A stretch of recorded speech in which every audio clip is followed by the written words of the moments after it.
ladies and gentlemen, the former AMC Command Sergeant Major Jeffrey J. Mellinger.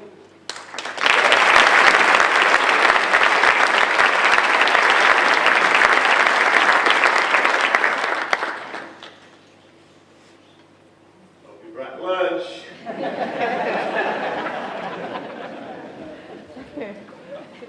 It's big letters. Wow. It would have been a lot easier if I didn't have to say anything after all that.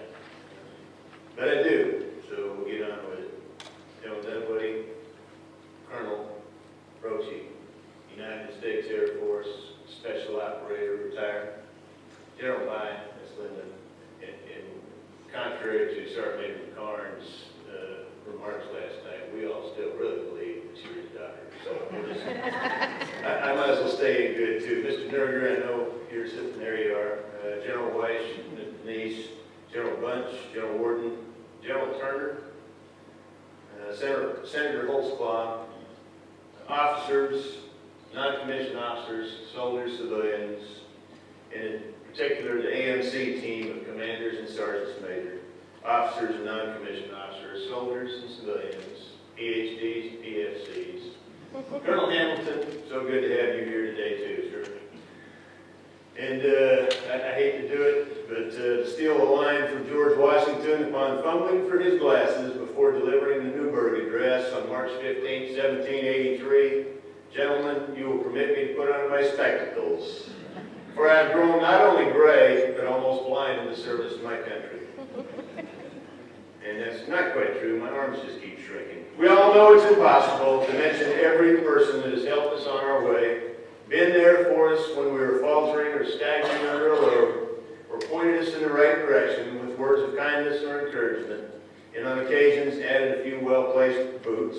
So I won't try, but I'd like to acknowledge some of those in the room and then leave you with a few thoughts. My bride Kim has seen me alive and not so alive and held down the fort so I could go play army in a lot of places. She was a one-woman family readiness group for more than 33 months while I was a multinational force Iraq sergeant major, and I'm forever indebted to you. I recall on one visit back from Iraq when a buddy asked Kim if I had told her about my most recent IED, which had been particularly bad. Kim coolly responded, no, he didn't tell me about the first one. And then I got the look. Kim is known to many wounded warriors and Gold Star family members through her numerous visits to Walter Reed Army Medical Center and Arlington National Cemetery, and has seen the cost of war. In lieu of flowers, I made a donation to Operation Homefront, which was in honor of you, my dear. My youngest daughter, Stephanie, couldn't be here today. She's in the end of her first week of high school English teaching. What was she thinking? But my son-in-law, Ethan, is here. They both just finished their master's degrees. Ethan's a supervisor at L3 in one of our critical programs supporting our RC-135 reconnaissance aircraft. And as I said last night, he can't tell you what he does, because if he does, I'll have to kill you. Thomas Paine said, if there must be trouble, let it be in my day so that my child may have peace. Well, it didn't work out that way.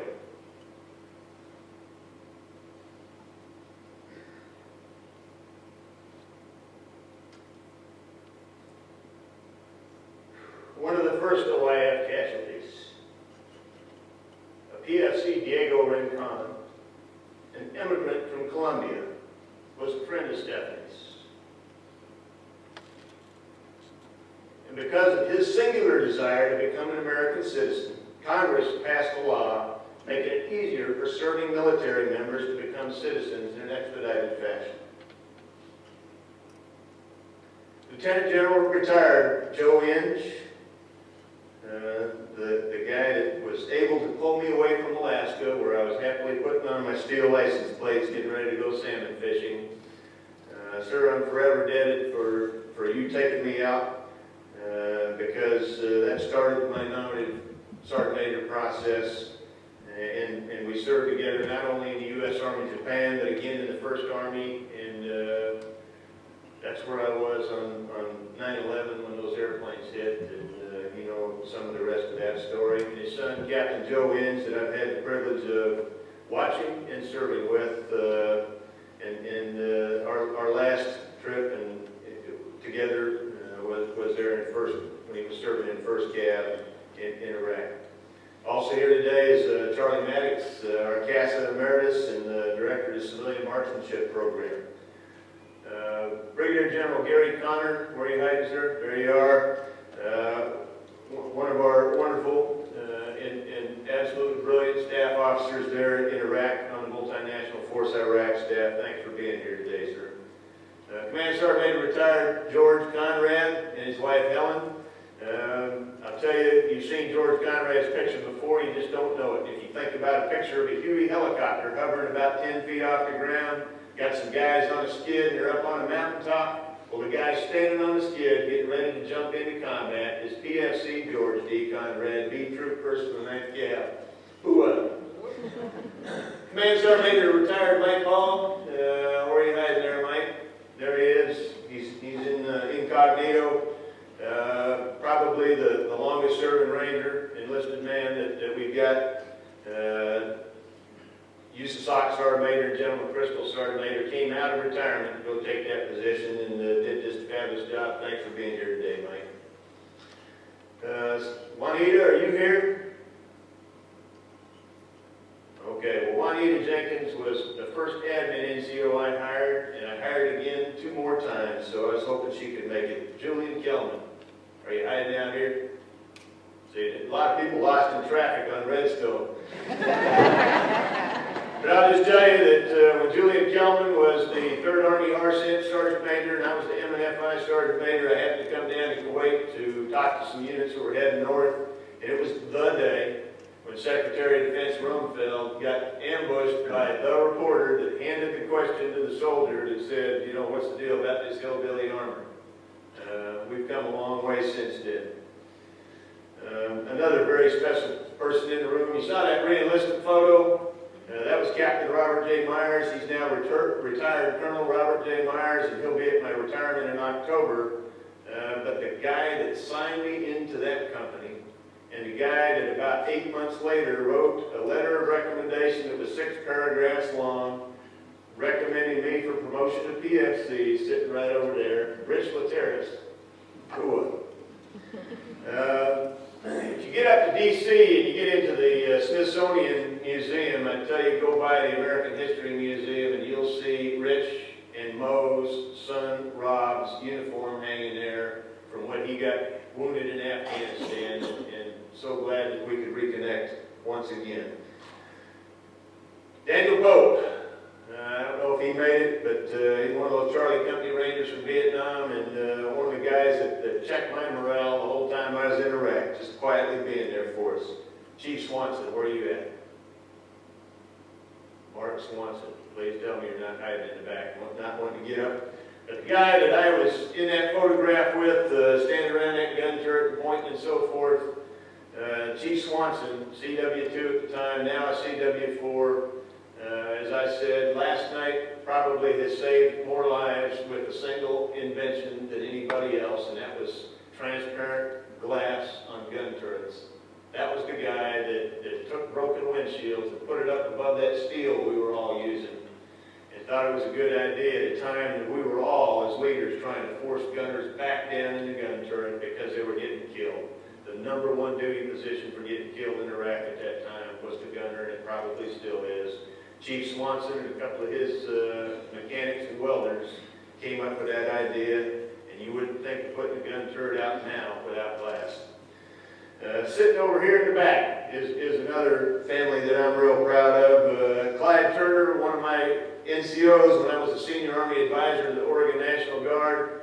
Clyde came to me and we sent him out into an artillery battalion to go advise them. His wife Sherry and holy cow, the Nika and Rashawn. I mean, little bitty things. In fact, we don't want to embarrass you how young you were, but you were still in those diapers. Really, really proud of you, and so glad you could make it today. And Joshua Watson, where are you? Another one, lost in traffic. Another one of my crew from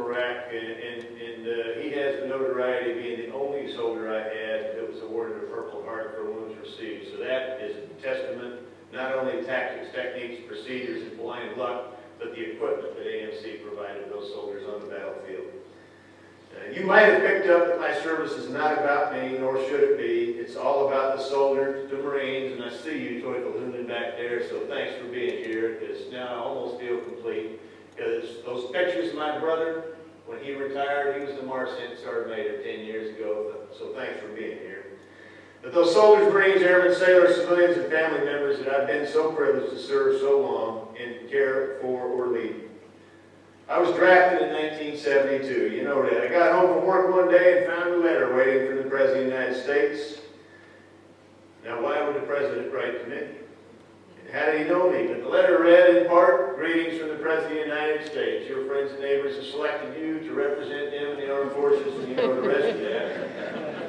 Well, I had a little heart flutter because just the other day there sits another letter in my inbox with the return address of the White House, and I opened it up and it was from the President. I got a chill, but saw it was only a letter telling me that I could finally go home. But between those two letters, for my first and last presidents while I served in uniform, I did the duffel bag drag 22 times. 1972 was an interesting year. A Japanese soldier named Soichi Yokoi is discovered in Guam, having hidden in a cave for 28 years, not knowing that the war was over. U.S. Airlines began mandatory inspection of passengers and baggage in response to the rising threat of hijackings. The 92nd Congress votes to send the proposed Equal Rights Amendment to the states for ratification. 1972. 1972, Werner von Braun retires from NASA, frustrated by the agency's unwillingness to pursue a manned transorbital space program. Later that year, President Nixon ordered the development of the space shuttle program. Burundi genocide against the Hutus begins. More than 500 Hutus die. 21 years later, it's all over again, and another 800,000 died. 5 White House operatives arrested for burglarizing the Democratic National Convention, or Democratic National Committee headquarters in the Watergate scandal. Jane Fonda tours North Vietnam, during which she's photographed sitting on a North Vietnamese anti-aircraft gun and quoted praising the enemy. Most Vietnam veterans have never forgiven her for what she did and what she said. On June 28, President Nixon announced that no new draftees are going to be sent to Vietnam. Damn the luck. August 12th, the last U.S. ground troops are withdrawn from Vietnam at a time when I'm going through airborne school thinking I'm going to be a paratrooper jumping in somewhere. And on November 14th, the Dow crosses through 1,000 points for the first time in history. More troubling, though, en route to the Tonkin Gulf, a racial riot involving more than 200 sailors breaks out aboard the U.S. Navy aircraft carrier Kitty Hawk. 50 sailors are injured. Racial problems were common when I was a young soldier. Fights would routinely break out over nothing. I took up long-distance running to escape the problems of the barracks, drugs and race, and would often get up at 3 o'clock in the morning and run 3 hours before breakfast in an attempt to make myself so tired I'd just go to sleep at night and not hear the noise going on. Indicators of leadership are morale, proficiency, esprit, and discipline. My first unit in the Army had no leadership. My first company commander was arrested for selling drugs to soldiers in the barracks.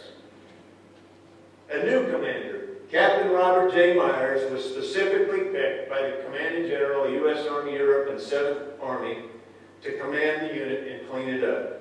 And along with the new first sergeant, Sergeant First Class Warren, and a few other key leaders, they began to do just that. And it was because of Captain Myers' leadership that I finally succumbed and decided to re-enlist and was headed off to the 2nd Ranger Battalion in 1974 as it was forming in Fort Lewis, Washington. At the same time, Staff Sergeant George Conrad was appointed into the 1st Ranger Battalion as it was forming. I've seen a lot of change in my nearly 40 years of service. We're a reflection of society, so we're not exempt from social and economic change and turmoil. I've seen the racial divide close and heal, but not to the point where there are no scars and no maintenance is required. I've seen women integrated into the Army from the Women's Army Corps and go from being an anomaly on the fringes of a unit to an integral part of every formation. And I've had the privilege of serving for and with the first female four-star general in the world. Just in the last year, U.S. Army Special Operations Command has opened positions for women to participate in female engagement teams that accompany special operators on their most dangerous operations. They have, as the commercial used to say, come a long way, baby. I've seen our Army go from lacking standards and discipline to being the most highly competent and disciplined force, able to deliver food and blankets 1 minute, then take 3 steps and deliver overwhelming and accurate firepower the next. We are more technically and tactically competent force now than ever before, and though that greatest generation that saved aluminum and had their basic food items rationed may never come again, we surely have the greatest Army ever fielded. Our men and women in uniform are better trained, better armed, and better protected than ever before, and Army Materiel Command has had a great hand in that change. We field, replace, maintain, and improve equipment at unheard of speed.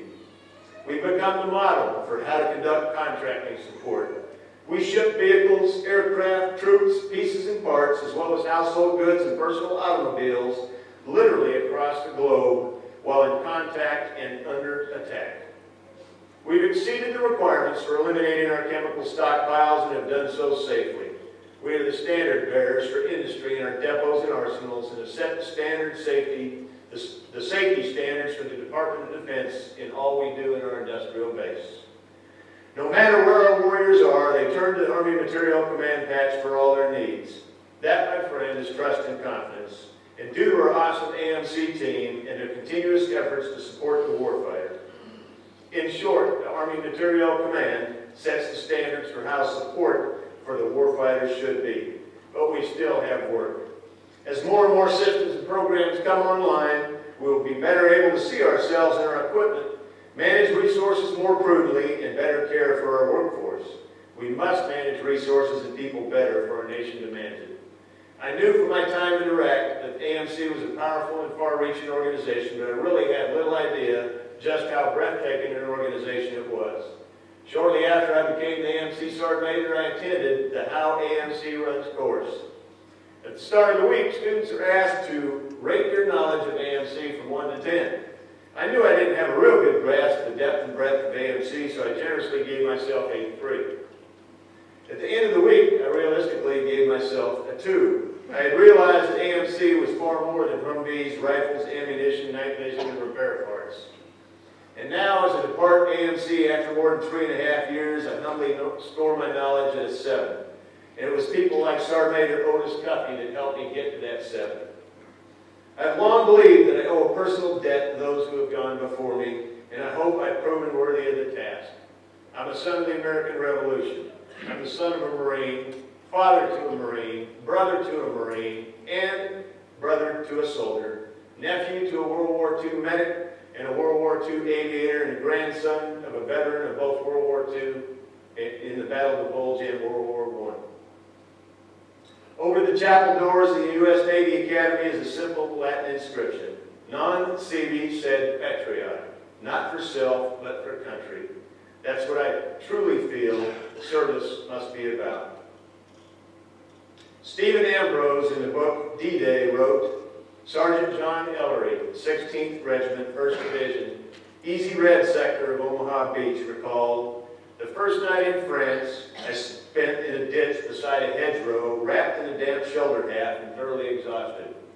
I was 10 feet tall. No matter what happened, I had made it off the beach and reached the high ground. I was the king of the hill, at least in my own mind, for a moment. My contribution to the heroic tradition of the United States Army might have been the smallest achievement in the history of courage, but at least, for a time, I had walked in the company of very brave men. I, too, have walked in the company of many brave men and women, and am grateful for those many miles. The band, AMC's own 389th Army Band, right there, baby. It is with sadness that I leave today and know that perhaps this is the last time I get to hear these great soldiers perform. They are the best, from the horns to the percussionists, the woodwinds and the vocalists. Thank you all. At First Sergeant, I still want my CD. Sergeant Corbett, Sergeant America, thanks. Just thanks. And if you want to know where soldiers come from and how they get to where they are, you got to talk to Sergeant America to find out how exactly a fuel handler becomes a vocalist in an Army band. Not many things make my eyes wet, but your singing of two of my favorite songs did the trick today. Thanks. I also want to thank Protocol and the team from G1 that put this together. It was, as always, a fantastic event. It's with great sadness that I leave this team, for you're truly a team with the warfighter ever present in your minds, deeds, and words. Will Rogers said we can't all be heroes because somebody has to sit on the curb and clap as they go by. Now it's my time to go sit on the curb and clap.